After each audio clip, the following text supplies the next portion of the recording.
সভাপতি উপস্থিত জমিয়তুল ইসলাম বাংলাদেশের কেন্দ্রীয় নেতৃবৃন্দ, সময় খুবই কম, শুধু এই কথা বলতে চাই, বাংলাদেশে এমন কোন ঘটনা ঘটেছে যেখানে জাতিসংঘের মানবাধিকার কমিশন অফিস খুলতে হবে?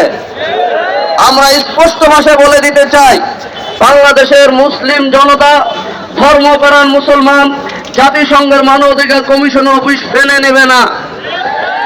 গাজায় যখন শিশুদেরকে বোমা মেরে হত্যা করা হয় তখন জাতিসংঘের কোথায় থাকে?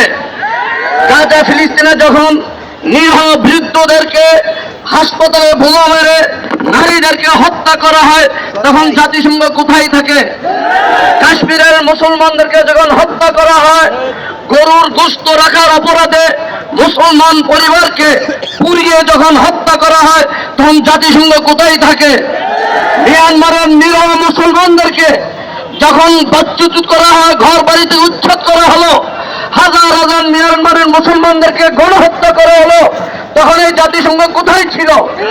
আমরা স্পষ্ট ভাষায় বলে দিতে চাই, বাংলাদেশের মানুষ